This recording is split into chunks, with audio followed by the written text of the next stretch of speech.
Let's go to Japan this weekend and ang peg natin, kanin na, ulam pa, no bake, sushi bake. Let's start cooking. Ito, we will start. I will marinate my chicken. Ito, very simple. Japanese soy sauce, ginger, grated ginger, black pepper.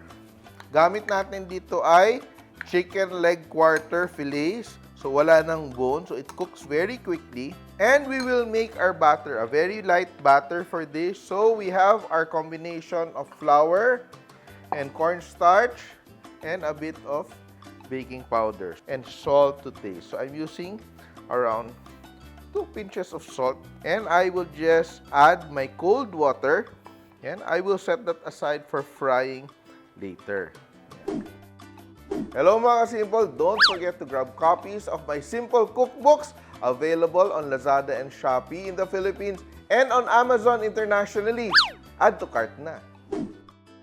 I will scramble some eggs. Ito, 2 eggs.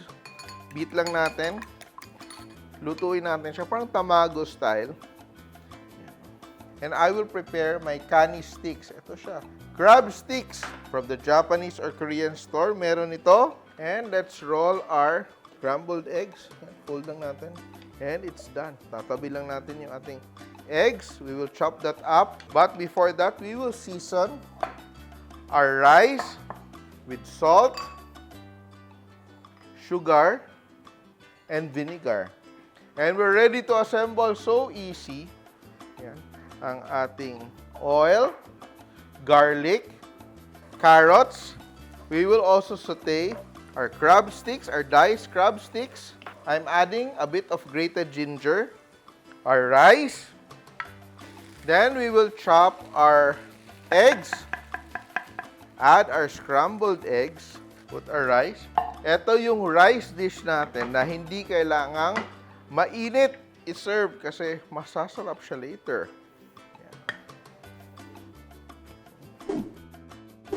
And let's fry our chicken. First, dredge in our flour, just plain flour, and dip in our very light batter and fry. Hot oil. We want to cook it until golden. Babalik ta rin natin just to make sure that it cooks evenly. And our chicken is almost cooked. So ito, ang aking lettuce, aking fresh greens iceberg lettuce. And I will julienne, no? So, cut into thin strips. Yan. Put our lettuce around. Palibot natin yung ating lettuce. Our scrambled eggs. Shredded kanin. Grabe, overload, oh. Spring onions for a bit of freshness. Ito. And, ito siya. Japanese mayo. And, ito na ating chicken. Let the excess oil drip off. We will put our fried chicken on top. Parang sobra yung fried chicken ko.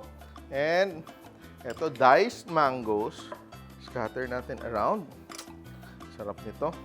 And for the final touch, para Japanese sa Japanese at talagang sushi bake na sushi bake yung dating, ang ating nori. No? Cut into strips. And ito na siya. Ako kailangan ko nang tumikim. Bahala kayo dyan. Titikim talaga ako dito kasi it looks so good. Ito, I will just... Ang crispy ng aking chicken. Tikman ko muna yung aking chicken. Di ko na kaya. Ito lang muna.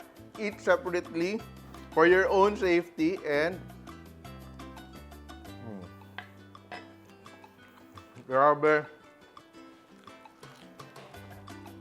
Such a delicious plate of craziness. If you love Japanese food and you love sushi bake, eto para sa inyo. Try it at home. Ating no-bake sushi bake. Simple! Please like and share my videos. And if you like more recipes like this, please click here to subscribe. And don't forget to hit the bell button to get notified. Simple!